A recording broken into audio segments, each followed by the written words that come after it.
ত্রয়োদশ জাতীয় সংসদ নির্বাচন যতই ঘনিয়ে আসছে, রাজনৈতিক দলগুলোর প্রচার প্রচারণার গতি বেড়েই চলেছে।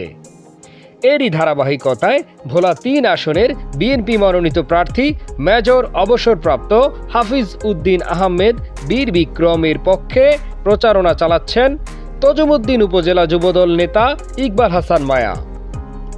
চাঁদপুর ইউনিয়নের ৩ নং ওয়ার্ডে সরেজমিনে দেখা যায় ভোটারদের কাছে গিয়ে ধানের শীষ প্রতীকে ভোট চেয়েছেন তিনি।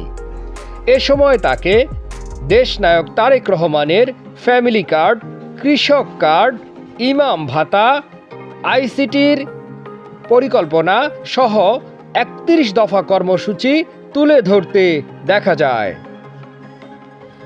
যুবদল নেতা ইকবাল হাসান মায়া তজুমুদ্দিন সংবাদের সাথে একান্ত আলাপচারিতায় জানান, আপনি একটি গুরুত্বপূর্ণ প্রশ্ন করেছেন। আপনি জানেন আমাদের এখানে লালমন্ত তজুমুদ্দিন থেকে যিনি বিএনপির মনোনীত ধানের শীষের প্রার্থী, তিনি বিএনপির স্থায়ী কমিটির সদস্য এবং রণাঙ্গনের একজন বীর মুক্তিযোদ্ধা মেজর অবসরপ্রাপ্ত হাফিজউদ্দিন আহমেদ বীর বিক্রম স্যার। উনি এর আগে ইতিপূর্বে এই লালমন্ত তজুমুদ্দিন আসন থেকে ৬বারটি জনগণের ভোটে নির্বাচিত সংসদ সদস্য ছিলেন।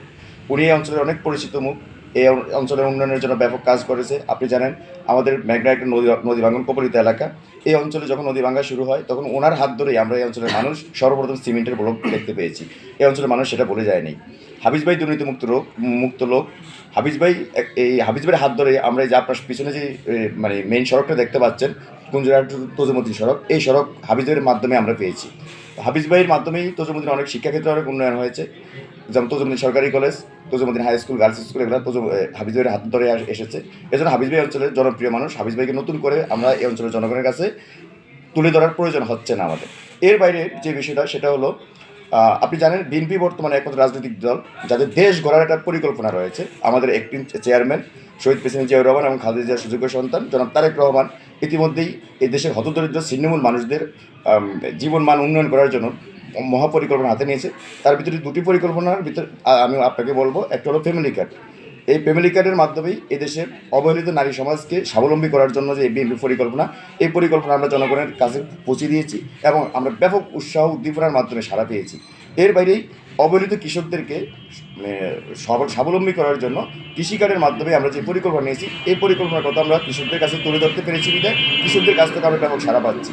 বেকার সমস্যা সমাধানের জন্য এদেশের শিক্ষিত তরুণ যুব সমাজকে কারিগরি শিক্ষার মাধ্যমে দক্ষ জনশক্তি করে গড়ে তোলার জন্য বিএনপির যে পরিকল্পনা, এই পরিকল্পনাতে আমরা ব্যাপক সাড়া পেয়েছি।